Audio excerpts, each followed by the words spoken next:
Selanjutnya kami persilakan untuk Direktur Utama BPJS Kesehatan, Prof. Ali Gufron. Kami persilakan. Baik, terima kasih. Assalamualaikum warahmatullahi wabarakatuh. Selamat siang, salam sejahtera, salam sehat bagi kita semua. Yang kami hormati Ketua Komisi 9 DPR RI, Ibu Feli, dan tadi ada Pak Melki, dan pimpinan yang lain, serta anggota Dewan Komisi 9 yang kami hormati. Yang kami hormati dan kami banggakan Bapak Menteri Kesehatan, Pak Budi Gunadi Sadikin, dan tentu Ketua Dewan Jaminan Sosial Nasional yang dalam hal ini diwakili oleh Pak Dr. Hari Hikmat dan teman-teman dari DJSN yang lain serta dari Kemkes yang lain.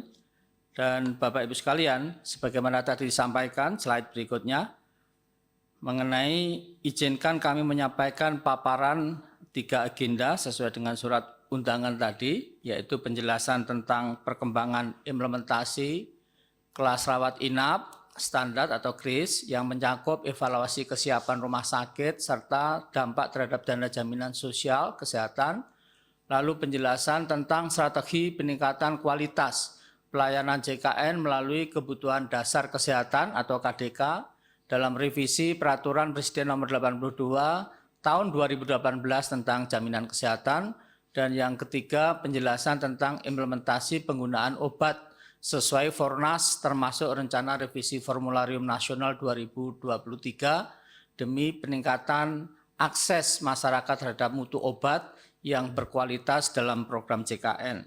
Selanjutnya izinkan kami untuk menyampaikan paparan pada agenda yang pertama berikutnya, yaitu mengenai KRIS. Bapak Ibu pimpinan dan anggota Dewan yang kami hormati, izinkan kami laporkan sebagaimana disampaikan, ini desain dan inisiasi oleh DJSN, tetapi dalam implementasi tentunya leading sektornya uji coba KRIS dilaksanakan oleh Kementerian Kesehatan. Dan Kemenkes telah mengadakan pembahasan KRIS tadi dengan organisasi profesi dan asosiasi Vaskes bersama KL pada tanggal 8 Maret 2023 yang tadi beberapa masukan dan telah disampaikan oleh Pak Menkes mengenai kepastian regulasi KRIS, kepastian waktu pelaksanaan KRIS, dan dampak terhadap tarif dan iuran.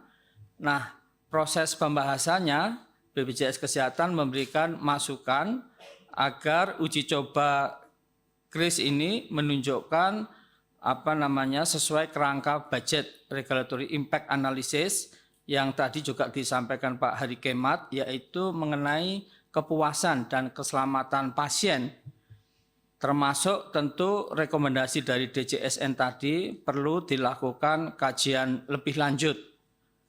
Nah, juga persepsi pemangku kepentingan yang tadi juga sudah mengenai kesiapan rumah sakit, dampak terhadap iuran, dampak terhadap ketahanan dana jaminan sosial, dan implementasi KRIS sebaiknya tentunya dilaksanakan setelah uji coba memberikan hasil yang berbasis bukti, dan implementasi KRIS tentunya harus dipastikan tidak mengurangi mutu dan akses. Akses ini penting sekali ya, karena kalau kita batasi pemanya sekarang itu penuh, lalu 60% apalagi 40% tentu menjadi persoalan tersendiri. Tadi Pak DJSN yang diwakili Pak Hari Hikmat tadi, rata-rata ada penurunan berapa dari 17 sampai 35 ya bed. Nah, termasuk rekomendasinya dari DJSN tadi adalah mengenai bagaimana penerapan KRIS ini secara bertahap dan dengan mempertimbangkan kesiapan serta penerimaan terutama dari sisi para peserta tadi. Lalu termasuk menyarankan, merekomendasikan dari DJSN untuk BPJS terus melakukan credentialing dan re-credentialing. Nah, yang menganut satu juga implementasi KRIS pada prinsip equity dan asuransi sosial. Sebetulnya kalau kita mau lebih menekankan pada equity, kesamaan di dalam pelayanan, maka menurut saya yang paling penting harus dikembangkan itu adalah clinical guidelines. Jadi tata kelola klinis kalau pasien itu menderita katakanlah tipoid gitu. Nah, ini berarti drug of choice-nya chloramphenicol. Kalau enggak nanti dikasih gemcitabine dan lain sebagainya. Sehingga dari BPJS juga gampang. kalau pasien, loh harusnya ada diperiksa dokter, ternyata enggak. Harusnya ada perawatnya, enggak. Harusnya pakai clinical guideline itu dia dikasih chloramphenicol, enggak ada obatnya atau apa gitu. Nah, atau dikasih obat-obat lain terus dia bayar atau lain sebagainya sehingga kita tahu ya, ini fraud apa tidak dan lain sebagainya. Jadi menurut saya clinical guidelines itu satu hal yang amat penting di dalam menjaga equity sebagaimana disarankan dan diamanatkan oleh undang-undang itu untuk menjaga ekuitas tadi atau semacam ya keadilan dan pemerataan. Nah, kemudian kalau kita lihat slide berikut tentang peninjauan kebijakan manfaat sesuai KDK, Bapak Ibu pimpinan dan anggota Dewan Komisi 9 yang kami hormati, kebutuhan dasar kesehatan sebagaimana Undang-Undang Nomor 40 Tahun 2004 dan Perpres 64 Tahun 2020 saat ini sedang ditindaklanjuti dengan serangkaian diskusi peninjauan manfaat JKN berbasis kebutuhan dasar kesehatan yang tadi oleh Pak Menkes juga sudah disampaikan dengan melibatkan berbagai instansi di bawah koordinasi Kementerian Kesehatan. Nah, dalam proses penyusunan kebijakan tersebut, Kementerian Kesehatan bersama pemangku kepentingan terkait termasuk BPJS di dalamnya sedang dalam proses pembahasan untuk perubahan Peraturan Presiden Nomor 82 Tahun 2018 tentang jaminan kesehatan. Progres pembahasan peninjauan manfaat berbasis KDK sampai dengan saat ini tengah dilakukan pembahasan maupun proses harmonisasi bersama dengan pemangku kepentingan terkait untuk revisi Perpres 82 tahun 2012 dengan poin pembahasan antara lain penyesuaian definisinya manfaat JKN sesuai KDK, penyesuaian jenis screening kesehatan sebagai upaya penguatan promotif preventif yang tadi Pak Menteri telah menekankan, di mana BPJS tahun ini menganggarkan hampir 9 triliun, dan kebijakan terkait upaya peningkatan kendali mutu, kendali biaya dalam program JKN termasuk tentunya penegasan kewenangan mana yang Kementerian Kesehatan, mana yang BPJS Kesehatan dalam penyelenggaraan program JKN. Ini karena banyak yang tidak tahu gitu. Intinya dari BPJS Kesehatan itu menyelenggarakan program pelayanan yang berbasis itu personal health atau kesehatan perorangan. Sedangkan Kementerian Kesehatan itu lebih ke arah public health dan lebih ke arah supply side. Jadi infrastruktur, masalah dokter, masalah obat, masalah infrastruktur, masalah alat, dan lain sebagainya. Dengan adanya peninjauan manfaat JKN sesuai KDK, diharapkan tentunya dapat meningkatkan kualitas layanan kesehatan bagi peserta JKN dalam meningkatkan derajat kesehatan masyarakat Indonesia sebagaimana tadi telah disampaikan. Nah, upaya penguatan pelayanan promotif preventif yang dilakukan untuk mendukung kebutuhan dasar kesehatan atau KDK tadi, untuk diketahui Bapak Ibu sekalian, maka tentu BPJS Kesehatan selalu bekerja sama dengan Kementerian Kesehatan dan kami mencoba dan berusaha sekuat mungkin membantu Kementerian Kesehatan, terutama strategi transformasi, penguatan pelayanan kesehatan di FKTP, dan juga sejalan dengan pembahasan penguatan pelayanan promotif, BPJS Kesehatan telah melakukan upaya penguatan pelayanan promotif preventif tadi dengan berdukungan KDK. Yang pertama, sebagai contoh perluasan akses screening riwayat kesehatan. Jadi screening riwayat kesehatan bertujuan untuk mengetahui secara dini risiko penyakit berdasarkan data diri, ada riwayat kesehatan, riwayat penyakit pribadi dan keluarga, dan pola konsumsi makan yang dilakukan melalui satu pengisian self-assessment oleh peserta atau dokter di FKTP 1 kali dalam 1 tahun untuk mengetahui 4 potensi risiko penyakit seperti penyakit gula, DM, hipertensi, ginjal kronis, dan jantung koroner. Akses fitur screening riwayat kesehatan tentunya dapat dilakukan baik secara online melalui aplikasi mobile JKN, website BPJS Kesehatan, dan chat asisten JKN, maupun secara offline peserta datang ke FKTP. Yang kedua, penambahan jenis layanan screening.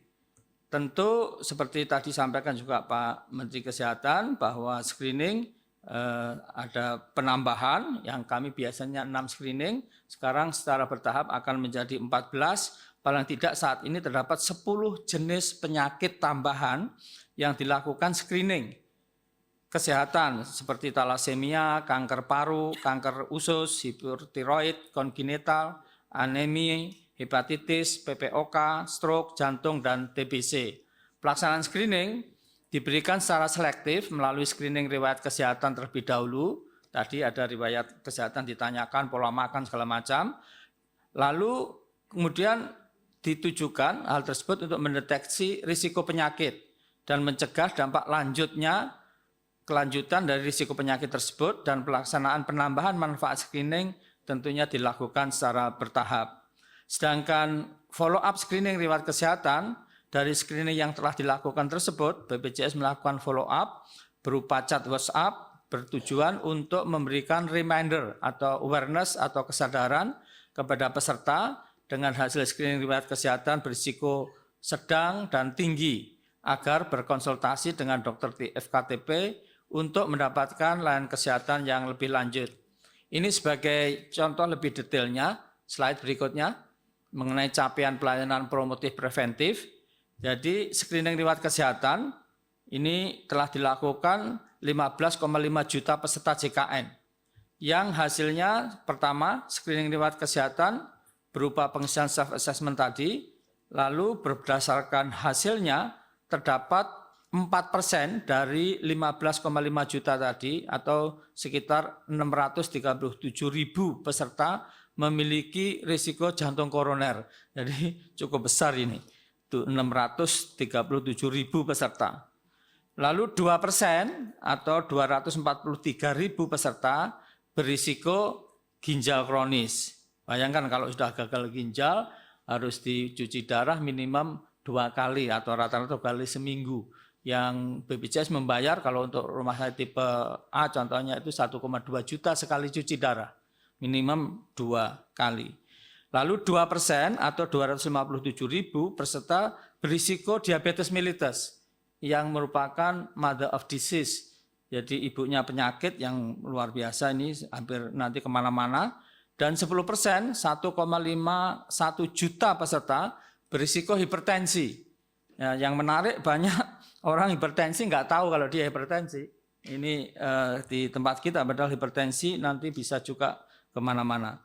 Dari hasil pemeriksaan screening lewat kesehatan, dilakukan pemeriksaan screening kesehatan tertentu, yaitu deteksi risiko penyakit tertentu melalui pemeriksaan atau prosedur spesifik berupa pemeriksaan gula darah untuk deteksi risiko diabetes mellitus atau penyakit gula, pemeriksaan tekanan darah untuk deteksi risiko hipertensi. Selain itu tentu kita lakukan juga pemeriksaan screening kanker serviks melalui pemeriksaan IVA dan pap smear, serta untuk kanker payudara di tenaga medis di FKTP. Yang menarik dari gula darah tadi, pasien yang berisiko diabetes mellitus dan pemeriksaan tekanan darah, pasien hipertensi, hasilnya itu 15% terdeteksi diabetes mellitus, cukup tinggi. 12% terdeteksi hipertensi. Dari pemeriksaan screening kanker serviks, 3% dari peserta JKN yang dilakukan IVA teridentifikasi positif.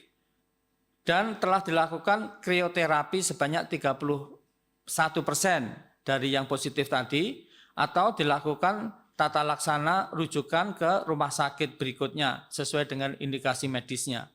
Sedangkan dari pemeriksaan IVA terdapat 2% peserta yang teridentifikasi positif kanker serviks. Sedangkan untuk pemeriksaan payudara klinis terdapat 1% yang terdeteksi terdapat benjolan. Nah, peserta yang terdeteksi tersebut akan dilakukan tata laksana oleh dokter baik di FKTP atau FKTL sesuai dengan kondisi dan indikasi medis masing-masing pasien peserta JKN. Pelaksanaan screening kesehatan ini tentunya merupakan upaya peningkatan kegiatan promotif preventif sebagaimana telah ditekankan oleh Pak Menkes, dan BPJS selalu bekerja sama dalam program JKN ini sehingga peserta JKN yang berpotensi penyakit DM atau hipertensi dapat segera ditemukan dan dampak-dampak berikutnya dapat kita kendalikan. Baik, berikutnya itu yang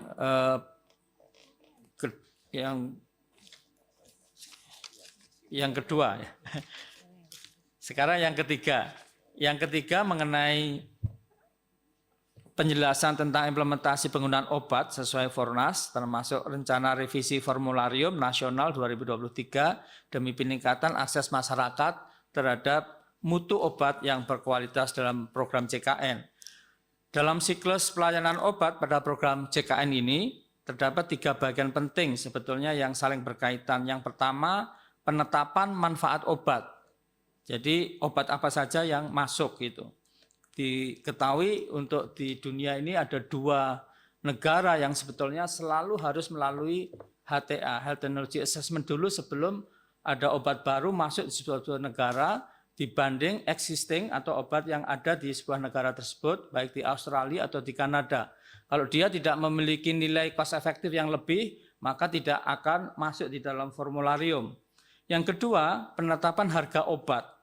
Nah, yang ketiga, pengadaan dan penggunaan obat itu sendiri. Nah, untuk diketahui, Bapak Ibu sekalian, tentu mengacu pada regulasi yang ada, tahapan penetapan manfaat obat dimulai dari proses pengusulan daftar obat untuk diakomodir dalam formularium nasional.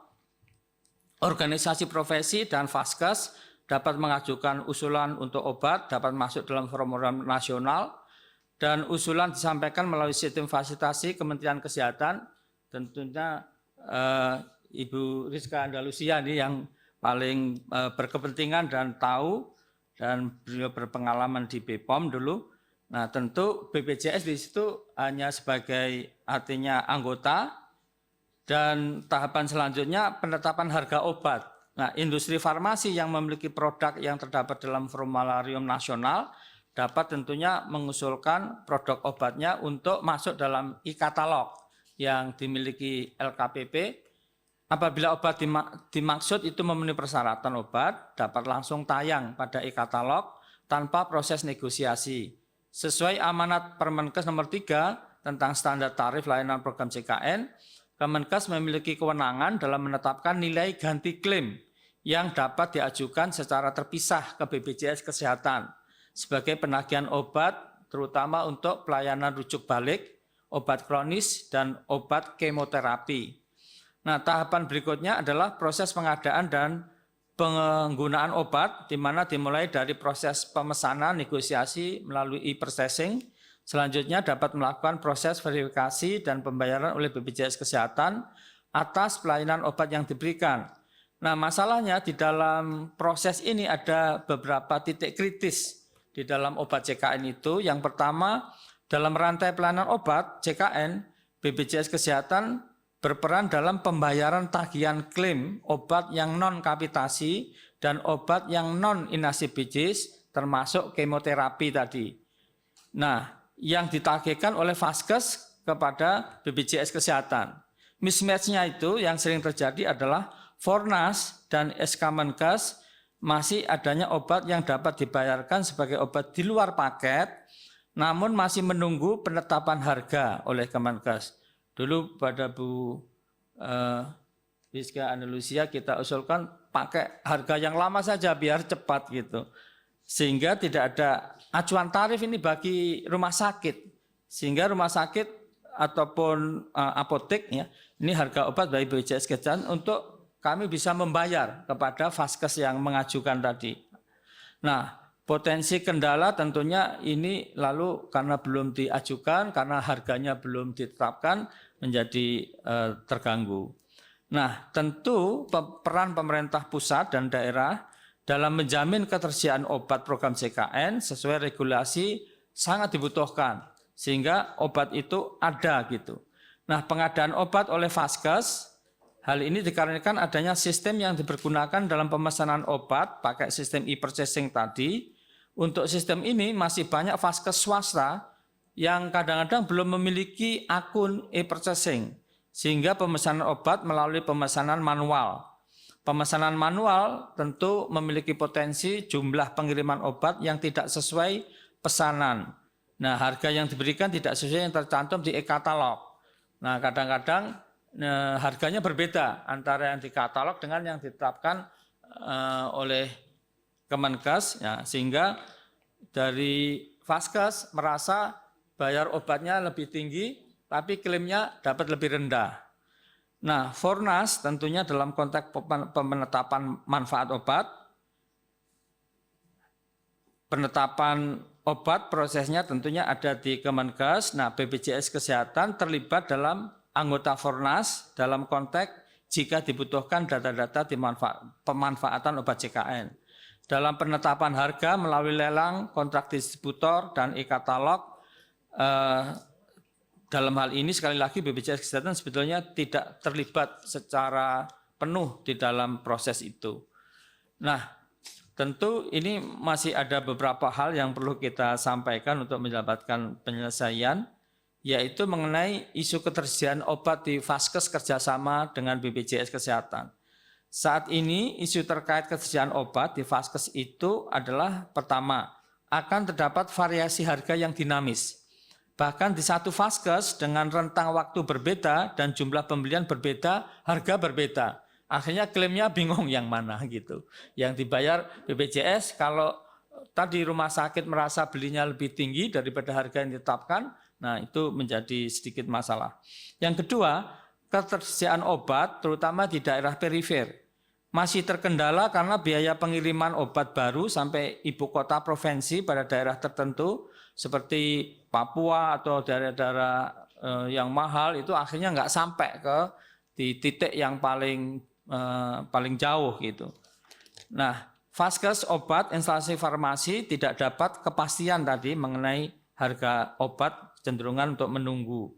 Ketidaksesuaian rencana kebutuhan obat yang diajukan oleh Vaskes hingga industri farmasi kesulitan untuk menetapkan berapa sebetulnya volume yang harus disediakan atau produksinya. Pedagang besar cenderung memprioritaskan pembeli dengan volume banyak.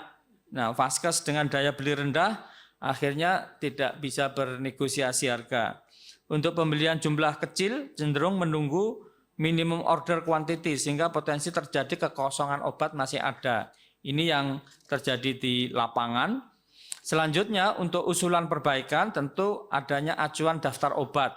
Kalau acuan daftar obat ini ada, Fornas sebagai acuan pelayanan obat sehingga kepastian waktu penetapan dan pemberlakuannya sangat diperlukan oleh Vaskes agar proses perencanaan pengadaan obat bagi keberlangsungan layanan obat berserta dapat berjalan optimal.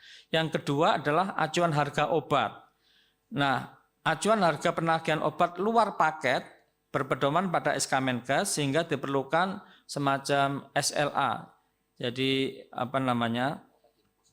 Service Level Agreement, waktu penyusunan dan penetapan SK Menkes harga obat tersebut sebagai acuan Vaskes untuk menagih yang di luar paket. Lalu pengadaan obat oleh Vaskes, belum semua industri farmasi memproses negosiasi atau mini kompetisi agar harga di Vaskes mendapatkan obat di atas penetapan harga Kemenkes untuk penagihan kepada BPJS Kesehatan. Baru sekitar 65,41%. Jadi 1.233 dari 1.825 apotek pelayanan rujuk balik yang memiliki akun e-processing sehingga pengadaan dengan mekanisme negosiasi mini kompetisi harga. Nah, tentu perlu simplifikasi proses registrasi akun e-processing ini. Intervensi laporan kendala ketersediaan obat tentunya perlu peran dan mekanisme yang jelas serta transparansi penyelesaian atas laporan kendala ketersediaan obat oleh Vaskes. Untuk diketahui Bapak Ibu sekalian di luar negeri ya, apakah di Australia, di Inggris, ya, di Amerika itu selalu kalau peserta jaminan kesehatannya beli obat ya, atau ingin dapat obat itu ada iur biaya. Ya rata-rata itu ya yang jelas itu kalau di Jepang untuk sekali ke rumah sakit bayar sekitar 30%. Demikian juga di Korea. Nah, Indonesia ini menarik ya. Jadi nggak ada itu kontribusi obat sehingga kadang-kadang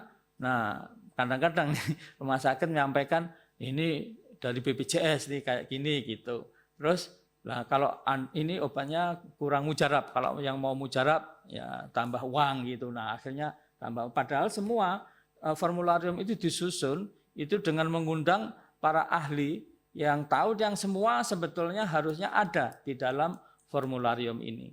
Saya kira sekian dan kami ucapkan terima kasih. Assalamualaikum warahmatullahi wabarakatuh. Waalaikumsalam, terima kasih pemaparan yang sudah disampaikan oleh Direktur BPJS Kesehatan. Selanjutnya Bapak Ibu, sebelum kami berikan kesempatan ini kepada teman-teman komisi, saya harus perkenalkan satu anggota Komisi 9 yang baru ya.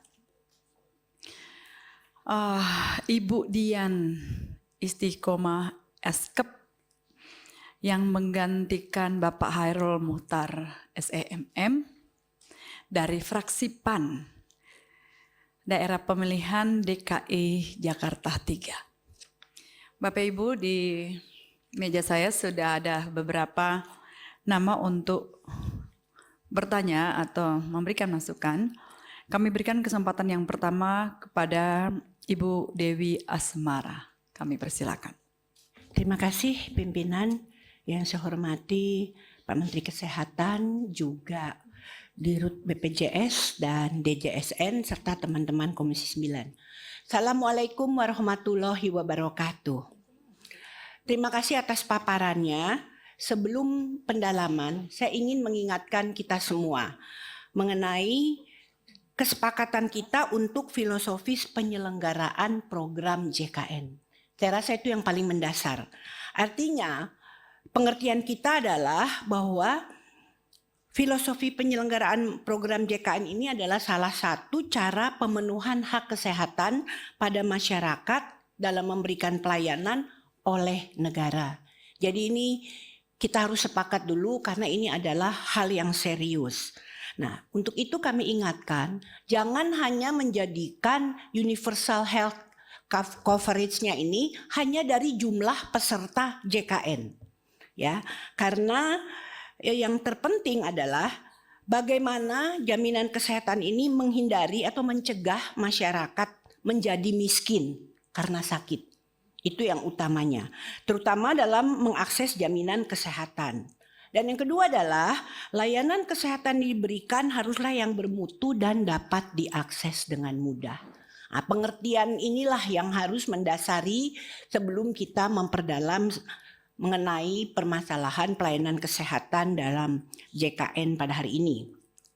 Karena tentunya patut kita ingatkan juga pada Pak Menteri, kita tidak ingin insiden meninggalnya pasien yang mengandung di Rumah Sakit Subang ini kemudian terjadi lagi.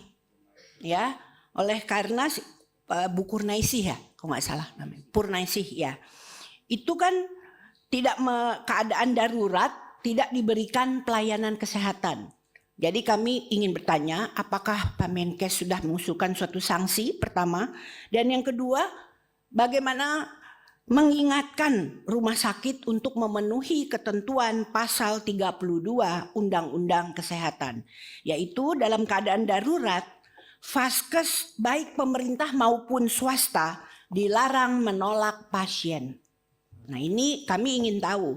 Karena saya yakin mungkin apa yang terjadi di rumah sakit di Subang itu terjadi juga di daerah lain di Indonesia, hanya saja mungkin tidak diberitakan.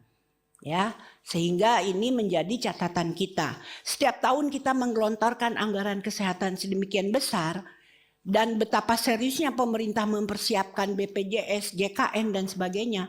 Kalau ini tetap terjadi, berarti kita patut mempertanyakan uang ini sebenarnya apakah dipakai hanya untuk proyek atau memang masyarakat bisa menikmati atau tidak. Nah, yang pertama adalah kami ingin menyoroti kesiapan rumah sakit dalam implikasi kris. Nah, apa yang dipaparkan oleh Pak Menteri ini kan sifatnya baru hasil survei, Pak. Kalau melihat hasil survei yang Bapak paparkan di sini yang totalnya ada 2.500 dan persiapan-persiapan tahun 2023 seperti apa 2024 ini kan hanya dari survei, Pak. Artinya afirmasinya mungkin sudah oke. Tapi untuk bisa dilaksanakan apa rasanya kami itu kok is too good to be true. Ya, ini menjadi catatan. Mengapa it's too good to be true? Karena memang kami lihat ini implikasi kris adalah peningkatan kualitas dengan evaluasi DJSN yang hanya 4 rumah sakit pusat. Ini hasil evaluasi ya. Nah, dari hasil evaluasi ini, kris dapat menyebabkan kekurangan tempat tidur. Hal ini juga pernah kami sampaikan ketika Komisi 9 dibagi 4 kalau saya tidak salah ke rumah sakit pemerintah mengenai persiapan KRIS. Kami kebetulan kebagian di Semarang. Ya, di Semarang, lupa namanya rumah sakitnya. Dr. Karyadi, ya sama-sama Pak Edi. Dan itu memang ternyata kekurangan tempat tidur semakin bertambah yang mengantri. Nah, ini tentu jadi bahan evaluasi utama mengingat akses ke pelayanan kesehatan di rumah sakit rujukan adalah ada tidaknya rumah sakit yang selalu menjadikan alasan penolakan pasien. Karena pasiennya banyak tidak bisa kami terima karena rumah sakitnya penuh. Nah, apalagi dengan pada saat itu kunjungan kami, dengan adanya KRIS ini semakin meningkat. Kalau tadinya pasien yang mengantri misalnya 150 per bulan, bisa naik menjadi 200-an. Nah, ini tentunya baru dilakukan di 4 rumah sakit pemerintah milik pusat. Nah, jadi kami akan bertanya-tanya bagaimana kalau ini dilakukan di rumah sakit milik pemerintah daerah dan swasta. Karena survei yang Pak Menteri sampaikan saja ada 400 lebih yang belum mengisi. Dan ini mungkin kesiapan farmasinya, tapi pelaksanaan itu lain soal. Oleh karenanya kami mendesak DJSN dan Kemenkes untuk hati-hati merancang peta jalan KRIS ini. Nah, selain itu juga ada kos tambahan untuk memenuhi 12 kriteria. Nah, kos tambahan ini dalam diskusi dengan BPJS sendiri juga merasakan bahwa ini berat. Di samping nanti 2025-nya menyebabkan kekurangan pembayaran, sementara adanya kos tambahan ini kalau kita melihat kembali paparan Persi 22 November yang lalu ada masukan spesifik. Ya, nah ini dan sudah masuk di kesimpulan rapat. Apakah sudah dilakukan mengenai misalnya pengurangan kriteria KRIS dengan adanya penambahan pada kos biaya. Sehingga kami ingin tahu bagaimana Kemenkes dan DJSN, pertanyaan adalah merespons hal ini. Jadi satu mengenai isu tempat tidur yang kemudian berkurang berarti tambah ngantri lagi, berarti kemungkinan rumah sakit menolak lebih tinggi. Dan yang kedua adanya tambahan kos. Nah, khusus untuk rumah sakit vertikal dan milik pemerintah daerah, bagaimana ini caranya untuk memenuhi 12 kriteria? Kami ingin tanyakan ini secara khusus karena ini akan melalui anggaran Kementerian Kesehatan. Apakah Kementerian Kesehatan anggarannya yang secara di pusat maupun yang akan melalui DAK fisik. Baik tahun ini maupun tahun depan. Nah, itu seperti apa? Karena pemenuhan ini menjadi sangat penting.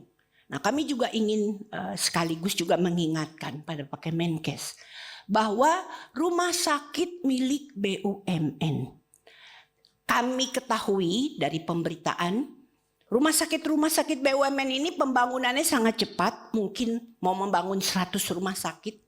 Ya, apakah per tahun, apakah 2 tahun. Maka yang menjadi concern kami, apakah itu ada dalam koordinasi Kemenkes. Bukan pengelolaannya, tetapi mereka harus masuk datanya di Kemenkes dalam rangka jumlah ketersediaan tempat tidur. Jangan dengan mengatakan bahwa mereka itu BUMN, maka seolah-olah itu tidak pakai APBN. Betul, tapi itu tetap milik negara. Walaupun memberikan modalnya kemudian tersendiri. Nah, ini saya harapkan harus ada sehingga jangan sampai nanti kesannya RSUD yang dibiayai melalui APBN itu kelasnya lebih rendah mutunya dari rumah sakit BUMN. Ini sesuatu yang tidak baik. Ya, jadi saya harap kalau memang belum ada ketentuannya, ini catatan saja bahwa Pak Menkes perlu memasukkan ini dalam nanti apabila ada revisi undang-undang. Karena bagaimanapun juga seluruh rumah sakit kita berbicara tempat tidur. Kecukupannya, rasionya seperti apa. Mengapa hanya bisa pada saat pandemi? Pada saat pandemi Kemenkes kemudian memutuskan semua rumah sakit harus menerima. Nah, itu karena dibayar oleh negara 140 juta per pasien waktu kita COVID. Nah, ketika tidak, Saya tidak ingin rumah sakit pemerintah menjadi kelas yang termarginalkan dibandingkan dengan rumah sakit milik BUMN. Banyak sekali sekarang, TNI, Polri, dan lain sebagainya. Untuk pelayanan ketersediaan tempat tidur, kami harap apalagi kalau mereka juga ikut BPJS, nah ini akan jadi seperti apa? Pastikan anggarannya juga akan lebih besar lagi. Karena anggaran mereka juga masuk ke anggaran Kemenkes, kemudian dialihkan ke TNI, Polri. Nah ini minta penjelasan bagaimana ini memenuhi anggaran kementerian maupun DAK fisik. Nah untuk BPJS dalam halaman 8, screening kesehatan yang sudah dilakukan, ya ini untuk jantung, hipertensi, diabetes, ginjal akut dan sebagainya, ini kan sudah mencakup 16,5 juta peserta JKN. Nah ternyata ada 1,5 juta yang terdiagnosis diabetes dan hipertensi. Nah kami ingin tanya, ini di mana saja? Apakah besarnya di Pulau Jawa ataukah di mana saja? Belum ada keterangan. Karena peserta berisiko tinggi yang terdiagnosa tentunya dapat pelayanan kesehatan sesuai tata laksana dokter di FKTP. Nah, biasanya itu kan harus dirujuk. Nah, padahal yang ingin kami kemukakan secara geografis rumah sakit, apalagi kalau milik rumah sakit RSUD. Daerah kita ini di Indonesia banyak yang secara geografis itu jauh, ya. Misalnya rujukan relatif jauh sehingga akhirnya masyarakat malah menjadi enggan. Nah, ini gimana kita menyikapinya? Karena bagaimana pertanyaannya adalah upaya Kemenkes dalam rangka menjamin pelayanan kesehatan memadai khususnya di rumah sakit daerah yang perifer atau yang jauh, ya, yang jauh, sehingga kita sudah sampaikan pada kesimpulan rapat kerja tanggal 30 November 2022. Nah, di mana dalam kesimpulan rapat itu kita tetapkan perlu alat yang mampu melakukan screening sekaligus diagnosis secara sederhana, atau adalah alat-alat point of care testing atau POCT yang memastikan keberlanjutan program screening di layanan primer. Ini udah sejauh mana, Pak? Ya, itu menjadi catatan kami. Karena jangan sampai keputusan rapat ini belum kita cek sejauh apa. Kebetulan hari ini antara lain membahas mengenai itu. Ya, mengenai pelayanan memadai. Nah yang terakhir adalah untuk Fornas. Masalah Fornas ini dalam revisi Perpres 82 maka jelas mencantumkan manfaat medis meliputi layanan promotif, preventif, kuratif, dan rehabilitatif. Nah tentunya pelayanan obat sesuai kebutuhan medis yang diperlukan, diberikan berdasarkan KDK. Jadi kami bertanya lagi, kalau berdasarkan KDK maksudnya itu seperti apa? Bukankah ini bagian dari definisi KDK? Jadi kami ingin dapat penjelasan sejauh apa KDK ini ditentukan dengan layanan medis yang ada dalam Pedoman Nasional Pelayanan Kedokteran. Dan berapa banyak PNPK yang saat ini sudah ada. Sehingga Fornas ini ada gunanya dibuat, tidak hanya formalitas. Nah, kenapa kami tanyakan tentang ini? Karena Fornas ini sangat penting karena menyangkut pelayanan obat JKN. Sebagaimana tadi disampaikan oleh BPJS, itu juga adalah hal yang terpenting. Nah bahkan misalnya kalau dengar paparannya Pak Menkes, ada beberapa SOP yang belum terstandar. Misalnya hasil review Fornas tahun lalu yang dipaparkan oleh Kemenkes tanggal 24 dan 25 Januari yang lalu bahwa ada obat baru yang harus melalui HTA. Tapi ada obat baru yang bisa langsung diterima. Nah ini jadinya sebagai apa? Jadi ini kan mengarah pada kebijakan listing daripada obat kita. Seharusnya Missing link antara HTA dan Fornas ini bisa diatur dalam revisi Perpres 82 2018 yang kami belum lihat draftnya. HTA kita masih belum kuat, baik dari sisi lembaga dan dukungan pembiayaan. Tentunya harus ada terobosan. Pak Menteri, mengenai HTA kita lebih progresif dan strategis supaya akses obat inovatif juga meningkat.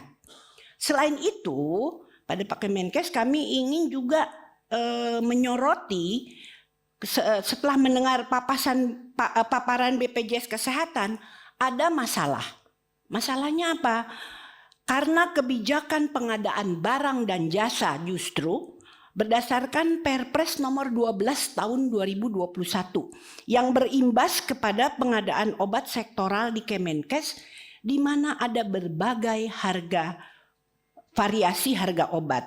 Dari total 1059 sediaan Fornas, berapa yang sudah tayang di e-katalog dan berapa yang sudah ditentukan rujukan klaim harganya oleh Kemenkes. Karena jangan sampai ini malah menjadi salah satu halangan dari BPJS untuk membayarkan klaim dan bagi masyarakat untuk mendapatkan pelayanan kesehatan dengan obat-obat yang kemudian menjadi terlambat dibeli, terlambat pengadaannya.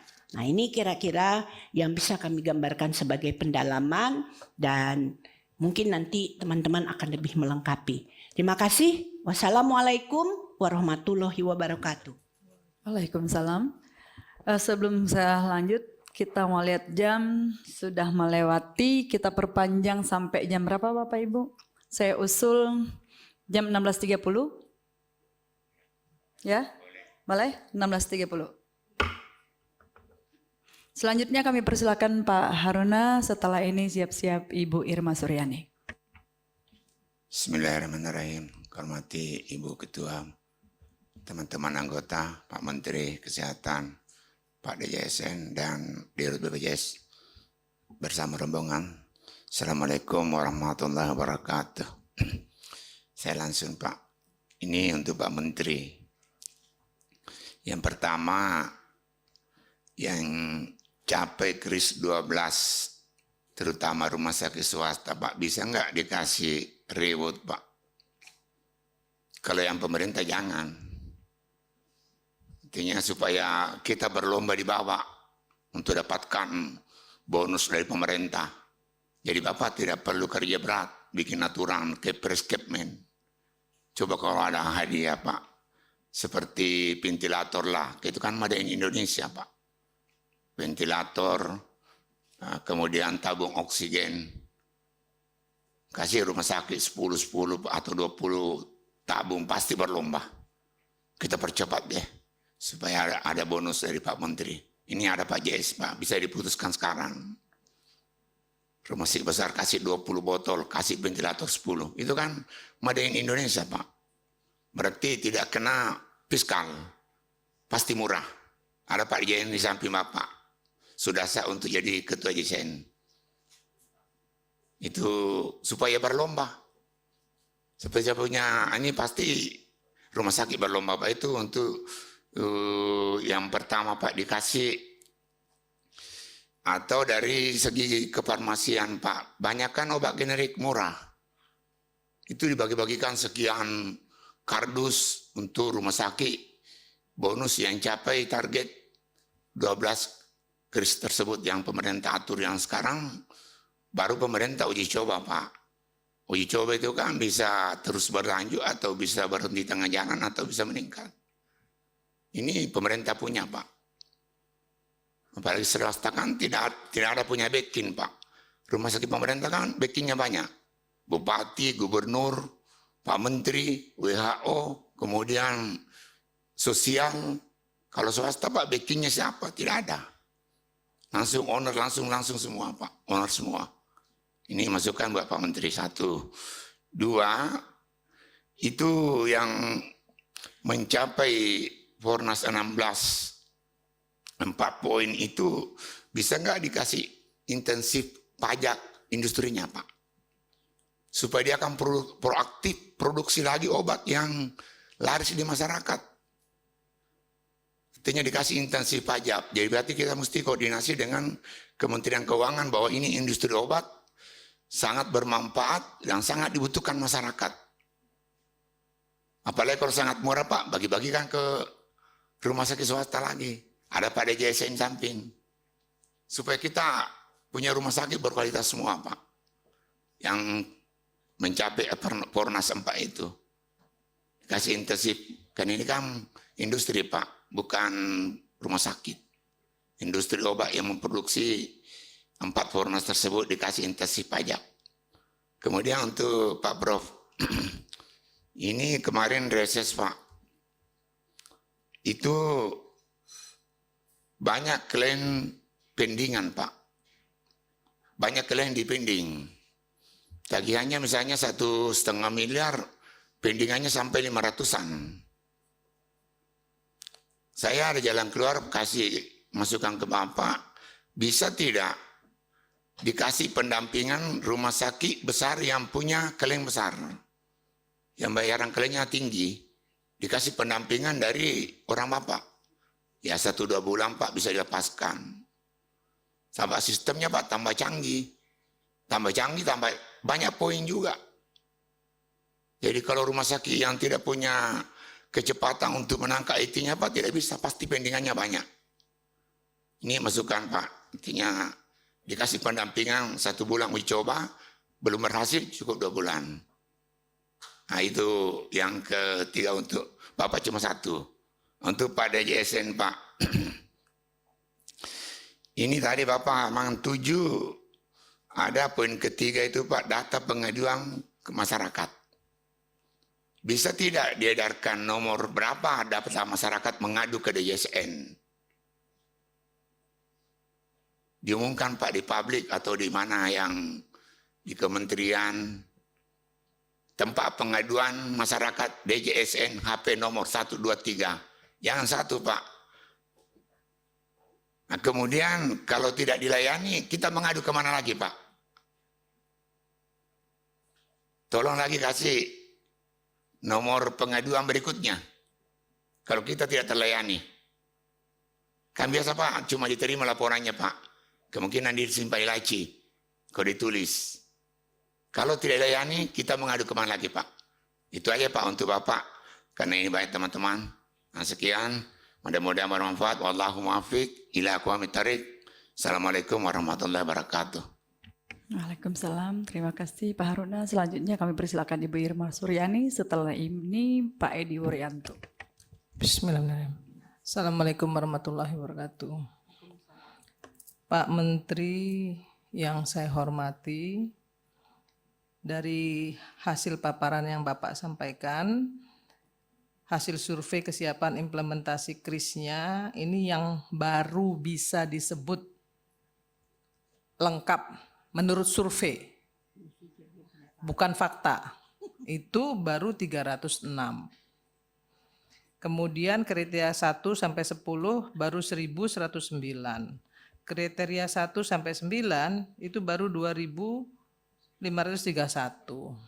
Kemudian tadi juga dari paparan DJSN, saya juga bisa lihat melalui peta jalan implementasi KRIS tahun 2022 baru 4 yang diuji coba. Dan saya mau tanya Pak, hasil uji cobanya yang 4 tadi Pak DJSN, ya seperti apa? Kemudian tahun 2003 baru 25% RSUD kabupaten kota. Artinya menurut saya KRIS ini belum bisa jalan Pak. Kita nggak boleh berandai-andai, nggak boleh juga berbisnis kepada rakyat. Memang betul BPJS ini sebaiknya tidak rugi. Sebaiknya tidak rugi. Tapi kalaupun rugi, seharusnya nggak masalah. Karena itu adalah amanah konstitusi. Tapi ya jangan ruginya banyak. Seharusnya nggak rugi. Ya kalau balik pokok itu menurut saya udah hebat. Rugi sedikit normal. Kalau rugi banyak itu namanya baru nggak benar pengelolaannya. Nah, saya mau tahu Pak Menteri, kemudian Direktur BPJS Kesehatan maupun Pak DJSN. Kemarin staf saya punya kartu BPJS kelas 1. Masuk rumah sakit, melahirkan, pakai kartu BPJS. Anaknya lahir, masuk NICU. Tapi karena dia di BPJS Siloam, harga NICU-nya itu tidak tercover karena anaknya belum terdaftar ternyata di BPJS. Sehari harus bayar 15 juta. Nggak kuat. Minta tolong saya pindah ke rumah sakit BPJS yang lain. Dalam kondisi seperti itu, karena saya juga sedang tidak ada di Indonesia, saya nggak bisa bantu maksimal. Dia nggak bisa.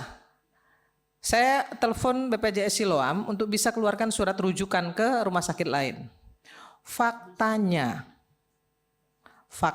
nggih, Pak, nggak ada satu rumah sakit pun yang mau terima. Semua bilang full ketika disampaikan bahwa ini pasien BPJS.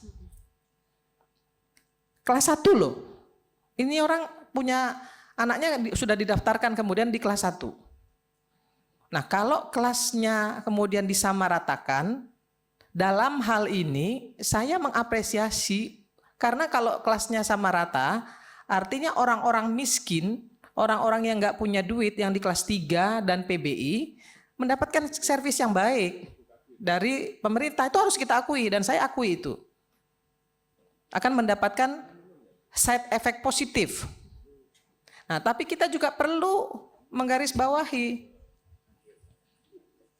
Nah, teman-teman yang punya uang cukup, gitu, yang punya uang cukup, ini merasa dirugikan dengan adanya kelas yang standar ini, yang semuanya sama.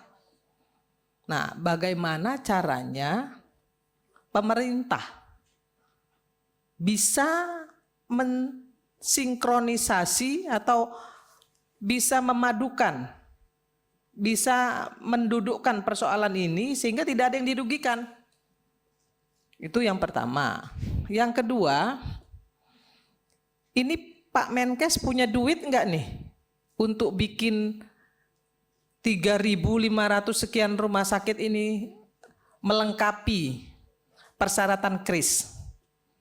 Karena selama ini ketika kita RDP, kalau ada ajuan dari Komisi 9 untuk permintaan alkes, bantuan alkes di sebuah rumah sakit dan lain sebagainya, selalu bilang nggak punya duit.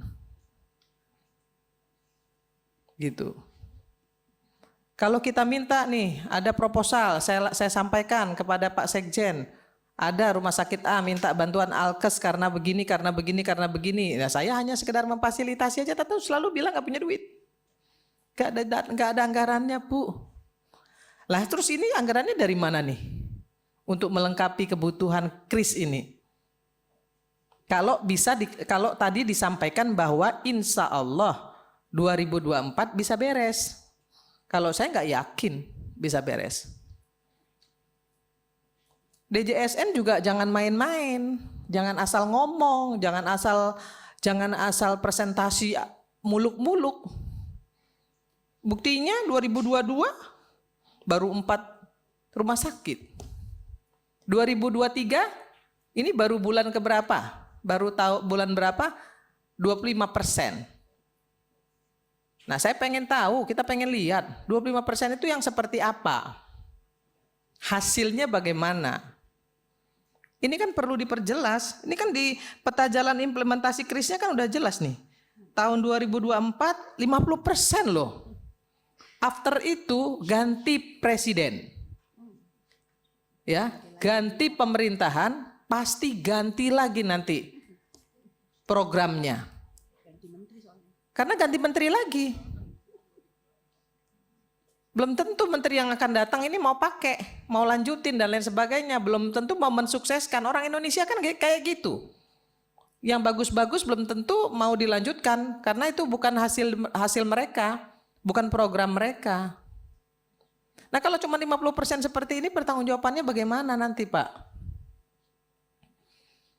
Nah, yang begini-begini tolong presentasinya yang detail. Jangan cuman bilang insya Allah 2024 50%. Kita bisa lihat faktanya, ibu-ibu kemarin hanya karena rujukan aja harus meninggal dunia. BPJS nggak ada yang mau terima di rumah sakit. Kalau pasien rata-rata yang dalam kondisi kritis itu BPJS, rumah sakit nggak mau terima, bukan BPJS, mohon maaf. Rumah sakit nggak mau terima, Pak Dirut. Gak ono sing gelem tompo. Ditolak kabeh, Pak. Modar. Meninggal. Ini staf saya loh, TA-nya Komisi 9 loh. Gak mau terima rumah sakit. Tapi begitu kemudian saya bilang, udah kamu cari rumah sakit yang kelasnya biasa, masukin anakmu ke situ, kasih tahu bahwa itu ponakan saya yang tanggung biayanya, pakai mandiri, baru ada yang mau terima. Rumah sakit di Jakarta untuk NICU yang ada ventilatornya itu 5 juta per hari. Bisa Bapak bayangin? Itu staf TA Komisi 9, anggota Komisi 9 saja diperlakukan seperti itu, apalagi masyarakat biasa. Jadi tolonglah kita, pemerintah, CQ Kementerian Kesehatan, DJSN, jangan berandai-andai. Tolong betul-betul dilihat kembali pelaksanaan KRIS ini. Jangan tadi seperti DJSN bilang, ini step by step, bisa dilaksanakan dan lain sebagainya. Ya, kalau kata iklan Pak, untuk anak jangan coba-coba. Sama sama dengan KRIS ini, jangan coba-coba. Pelaksanaannya harus betul-betul detail. Supaya apa? Supaya nanti gak terjadi kegaduhan-kegaduhan. Apalagi ini tahun politik loh. Ini tahun politik. Komisi 9 nanti banyak yang akan dibully ini. Soal KRIS ini, kalau misalnya ini pelaksanaannya di lapangan nanti nggak beres. Jadi sekali lagi yang ingin saya sampaikan kepada Kementerian Kesehatan dan DJSN, hati-hati dalam melaksanakan program KRIS ini. Kemudian khusus untuk yang kedua, untuk pelayanan obat. Ada beberapa titik kritis yang tadi disampaikan oleh Dirut BPJS yang harus segera dibenahi sehingga masyarakat tidak dirugikan dan tidak harus out of pocket untuk membeli obat. Jika pada masa askes ada DPHO, daftar dan plafon harga obat, dan ada mekanismenya. Data stoknya jelas di setiap vaskes, dan jika kosong itu bisa langsung ditegur. Harusnya sekarang JKN harus lebih baik lagi servisnya. Tapi apa yang terjadi? Kan justru sebaliknya. Dan itu disampaikan secara langsung saat ini di forum ini oleh Direktur BPJS terkait masalah obat. Nah, ini yang memang harus dibereskan segera oleh pemerintah CQ Kementerian Kesehatan. Demikian juga Pak Menteri, kita sedang menginginkan banyak dokter-dokter spesialis untuk bisa praktek ke seluruh penjuru tanah air, seluruh provinsi, kabupaten, kota di seluruh Indonesia. Tapi saya nggak yakin ada spesialis yang mau kerja di provinsi, kalau provinsi mungkin ya, kabupaten, kota, kalau kelengkapan alkesnya tidak dipenuhi. Kelengkapan alkes tidak dipenuhi. Karena apa? Karena mereka yang jadi dokter spesialis ini otaknya jadi tumpul kalau ditaruh di rumah sakit yang alkesnya nggak lengkap. Mau ngapain mereka di sana? Kalau cuman ada ronsen, nggak ada MRI, nggak ada alat-alat lain yang memang bisa membantu fungsi beliau sebagai tenaga spesialis. Nggak mungkin. Dokter gigi juga alat-alatnya nggak lengkap. Ya nggak mungkin lah bisa berjalan sesuai dan sebagaimana yang diamanatkan oleh konstitusi untuk bisa melayani masyarakat secara baik. Nah, saya kira ini perlu menjadi bagian dari koreksi kami dari Komisi 9, saya dari fraksi Partai Nasdem kepada Kementerian Kesehatan untuk bisa melengkapi alkes di seluruh rumah sakit supaya dokter-dokter spesialis seperti yang kemarin dipresentasikan oleh Pak Direktur oleh Pak Menkes dengan harapan yang begitu membuncah ya, agar di Undang-Undang Kesehatan nanti jelas bahwa seluruh rumah sakit di Indonesia punya yang namanya dokter spesialis. Tapi sekali lagi, kalau alkesnya tidak terpenuhi, saya nggak yakin harapan-harapan itu bisa diwujudkan.